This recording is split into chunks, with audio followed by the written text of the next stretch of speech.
see you there. Welcome to the inner sanctum of Pete, whatever that means. Thanks for tuning in. What are we going to talk about today? What indeed? Today we're going to talk about differential pairs. What's a differential pair?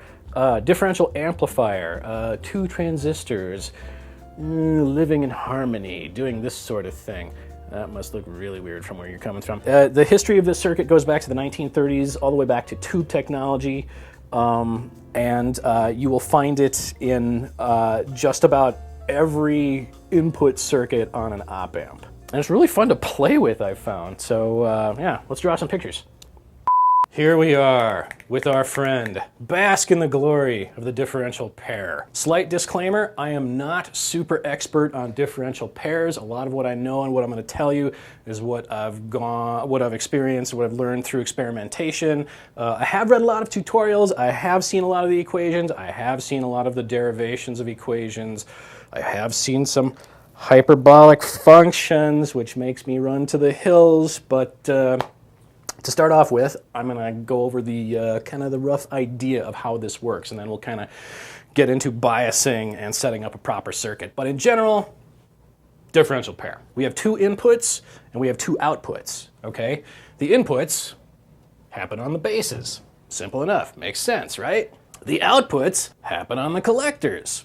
Two things this thing offers you right up front. It amplifies a differential signal, which is cool. The idea is you would ideally have a high going signal there and a low going signal there, and then you get some action out here. The other thing it gives you is called common mode rejection. We've talked about this in a bunch of other videos, probably all of the op amp videos. And the idea there is that if you have a high going signal on this base and another high going signal on this base, you will not get a differential, that is to say, between these two outputs. You will not get any movement. Let's pretend I don't have any signal on this, okay? And thinking high altitude, this is all very pie in the sky right now, okay? I have not biased these.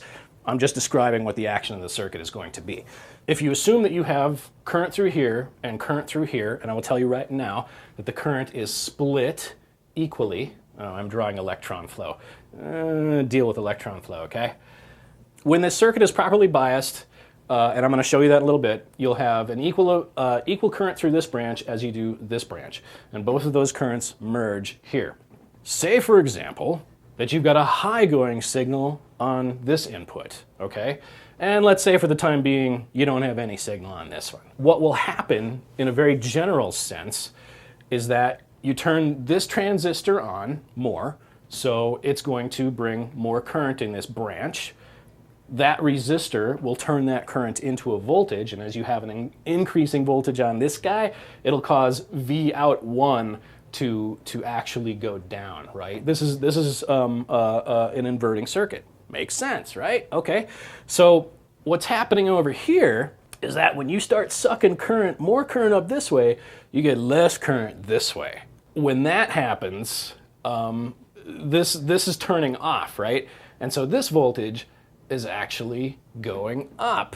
So check that action out, okay? We are in fact amplifying a difference. Like if I don't have a signal here, it's still amplifying a difference voltage, okay? And you have a differential output. You got one going low here and one going high here. Same thing if I reverse this. If I put the high going signal here and I have nothing there, these polarities are just going to be switched. So nothing to that. Okay, I get the differential thing, Pete. It's cool. What about the common mode thing?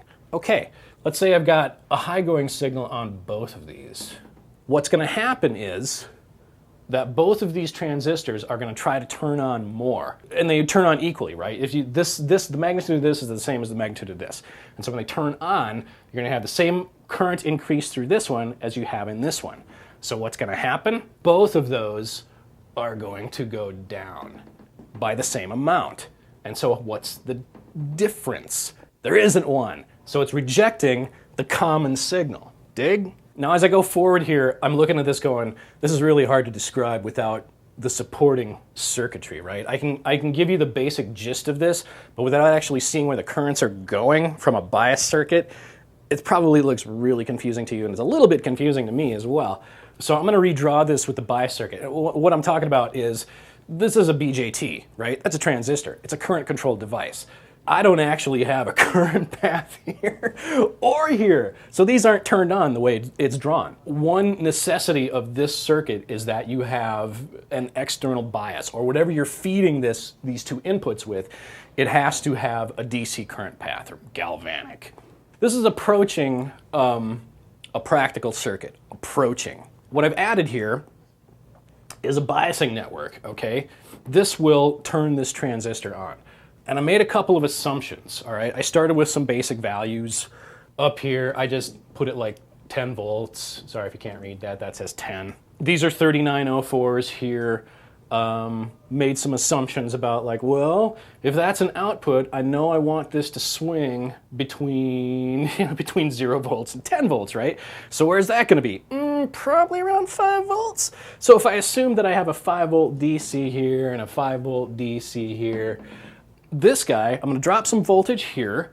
How much? I don't want very much. So I assumed like, all right, let's say I want 1 volt. And I also assumed, oh, what the heck? Let's have 10 milliamps current total through the branch, or through the tail. This is the tail, right? The tail. So if I assume that, then I also assume that with no input, I've got 5 milliamps going in each branch. Same there, 5 milliamps, okay? If I assume I've got a volt there, then I'm gonna have about, because this is a diode drop, right? That's a transistor. So I can assume that I want about 1.7 volts at that point and also at that point. And so now I can set up my resistor network here, and I used something like a 10K here and a 2.2K here, and same over here. I don't want to step in front of the circuit, they're the same over there. That gets everything turned on. Well, okay, then you want to calculate a value here. I want 5 volts across this guy because my top is 10. So that makes this guy 1K, and it also makes this guy 1K. Lastly, I got 1 volt and 10 milliamps, 100 ohms. Turns out that's not very good. But like I say, we'll talk about that in a little bit. When you set these up with static values, you're like, oh, if I use 1% values, this is gonna be awesome. Not gonna be awesome. Remember that you at least want the option of taking a differential output here. One of the applications of this circuit is as a phase splitter, okay? So, for example, I could put a single-ended input in, and I could take a plus or a minus out and a plus out, and I could drive something like a power amplifier with a plus and minus, right? Something that's biased class AB out. But it can act as a phase splitter. Now, in order to do that, you want very little difference between these 2 points DC-wise before you start anything. Because there's gonna be differences between these two parts, manufacturing differences. None of these is gonna match, ain't gonna happen. So what you do is you make these guys adjustable. And really, you could get away probably with just one of those being adjustable. When I did this, I had a pair of 5K trim pots that were lying around, and they're like the 10-turn ones, so they get real nice and specific. And I just measured them out to 2.2K a piece, and I put them in a circuit, and then just a little teeny tweak on one of these, and you can zero out the difference between these two outputs real nice. Makes it real simple, okay? If you are operating 2 inputs differentially, right? So you've got one up and one down, and you're operating on your 2 outputs, so you're fully on, right? You got everything going for you. The gain of this circuit is actually your transconductance. Talk about that if you don't remember transconductance. All you guys at college, remember college? Okay, hang on. Times the value of your collector guy, which we call RC, right? Now, transconductance, brief review, is your collector current, your DC collector current, which is IC, over VT. Remember what VT is? That's your thermal voltage. You assume that to be 25 millivolts at room temperature. Now, when you plug in these values, I've got 5 milliamps here, and I got that there. It's like 0.22. Yeah, I actually did calculate it out. Equals 0.22, and then you throw in IC there. So you're going to end up with a gain. I have an AV equals 220. Now, what does that actually mean? Like I said before, if you've got both inputs going differentially, and you're taking your output over both outputs, you're going to get that kind of gain. I didn't realize that at first, going through all the tutorials and such online to review all of this. You don't typically see, I haven't seen it used in that way. Usually it's like you're operating it differentially on the inputs, but you're only taking one output, in which case this whole thing is going to be divided by 2 and it's going to be 110, okay? Which is what I would consider to be more reasonable. The first time I calculated this thing out, I'm looking at 220 going, that's like the beta of a 3904. So this thing can't be that beta dependent, can it? It's not. And so if you're operating 2 inputs and you're only taking your output from either the inverting or non-inverting output, it's going to be at about 110. And if you're operating only on 1 input and taking 1 output, it's going to be half that again, so 55. Now, that's what you can expect for gain. Now let's talk about why I didn't continue with this circuit. And the first thing is that guy. Now this circuit will work, more or less. I mean, you can plug this in and it will do a thing and it will amplify a signal and it'll be real great. But ideally, you want the current through the tail to be constant, okay? Allow me to illustrate. Like I said a moment ago, a lot of times you will see this configuration used as a differential input. You want to amplify the difference between these 2 inputs. You're going to have both of those going, and you're only going to have 1 output, all right? Think in terms of common mode.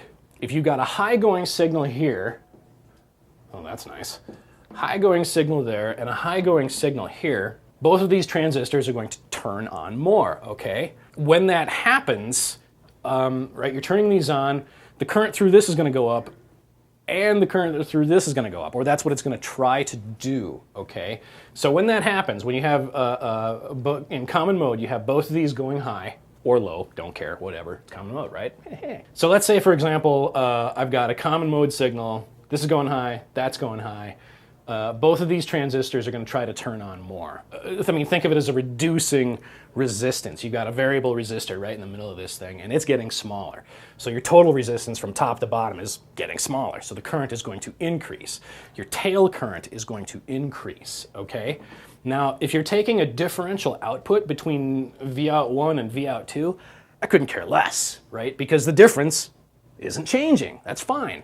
But if you were operating this thing as a differential input and a single-ended output, this is going to change, okay?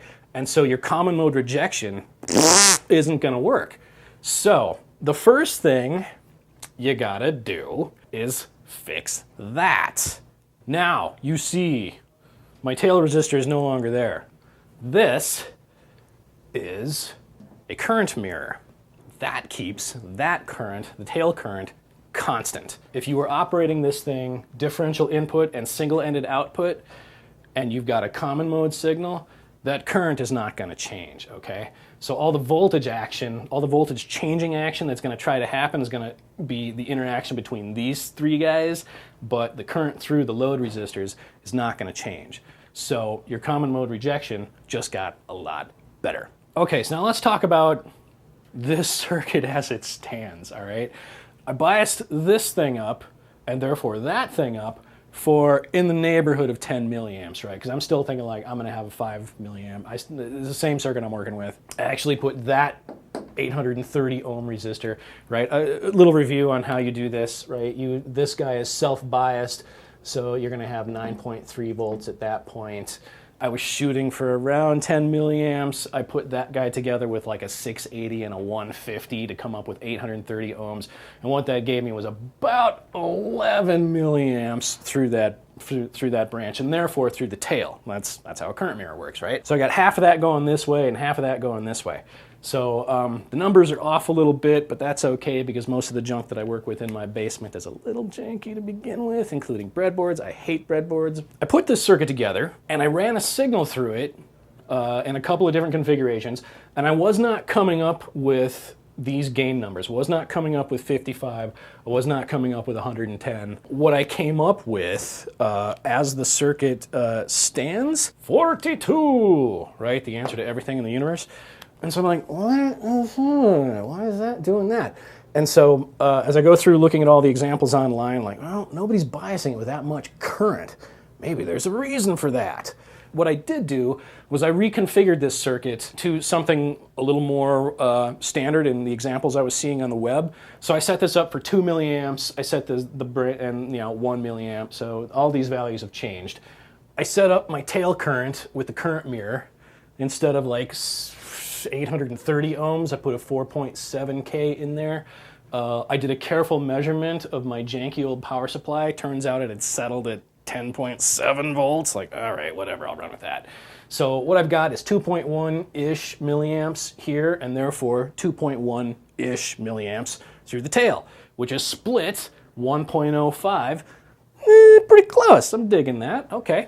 The next thing is setting up the DC bias right, because as I said, you want these, depending, if you're going to use this in a differential output mode as a phase splitter, you need no difference between these two outputs DC-wise, okay?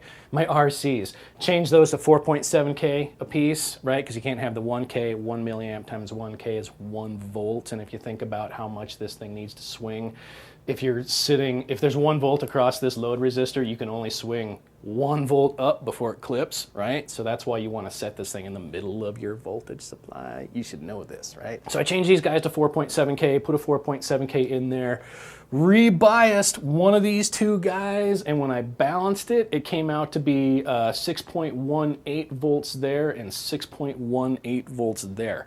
Nailed it. It was really cool. I was happy. Like, oh, not so bad. Then you recalculate the gain. Well, what can I expect it to do? And without the divided by 2 comes out to 188 if you're operating both inputs and both outputs. If you're single-ended output or single-ended input with 2 outputs, cuts in half to 94. If you're using it one input and one output, comes down to 47. Okay, now something else I discovered, and maybe I should have said something about it earlier, whatever. The input impedance of any of these guys, and if you've seen the transistor episode, you probably remember some of this, but the input impedance of this guy is going to be that plus that plus that in parallel. And there's no signal that develops on this guy because it's a constant current source and this is a balanced thing, so it's just the resistance of that junction and not of that. That's just nothing. And for a differential input, it's a really low number. Although it's dependent on how much current is running through the junction, and so when you reduce that current, you increase the resistance. So the input impedance actually increased a little bit. It was like 1.3K on the first circuit or something like that with all the other junk. And it came up a little bit, so it was an added benefit. That was nice. I started to run actual signals through the thing and watched how it reacted. And I kid you not, it nailed this gain. It was dead on. I was amazed because I never set up a circuit and it comes out right the first time. And the calculations and the measurements were dead on. I didn't actually get to measure the common mode, what I really wanted to do was I wanted to watch the interaction between these 3 resistors in a common mode configuration, but I wasn't able to set that up. What I was able to do basically is a single-ended input with a differential output, and I was able to verify the gains that way. I encourage you to play with this circuit. Now, the things you're going to need, you're going to need a signal generator of some kind. The Mini Gen that is like the add-on for the Pro Mini. I love that thing. That's what I used all through this. Scope, if you have one. There are cheap versions of oscilloscopes, and some people go like, well, I wouldn't use that scope because it's not accurate. And blah, blah, blah. Hey man, it's more scope than a lot of people have. Like that little, the thing that we sell, and then there's the other thing we sell. I can't remember the names of these things. But a scope is a lot of fun, and you get a lot of use out of it when you're playing with something like this. In this configuration, I've got 4 two N3904s, which you have on the storefront, 10Ks, some trim pots, some coupling caps, and I think I used 0.47 microfarad, right? Because you want to, I'm trying to get an AC signal in here without jacking with the DC bias. And then when you're taking your output, if you're just looking at it with an oscilloscope, you can AC couple your probes, and that's not a problem. But if you're taking this to another circuit, you're going to want to AC couple these outputs probably. The output impedance of either one of these branches is going to be 4.7K basically. VT, thermal voltage, 25 millivolts at room temperature. Transconductance, remember the transconductance of November. So there we are. Thanks for tuning in. If you've got any commentary on what I've done, please throw it in the comment section. We're going to be doing this once a month again. So we got a schedule. We're going to do it. I'm looking for ideas, looking for feedback. If you got any suggestions for things we could do, put them in the comment section below, or just want to say, hey man, it's good to see you again, or hey man, I wish you'd never come back, and put that in the comment section too. Please add your suggestions in the comment section below, or send it to feedback@sparkfun.com with according to Pete in the subject line, and like that. And I will see you next month. Bye.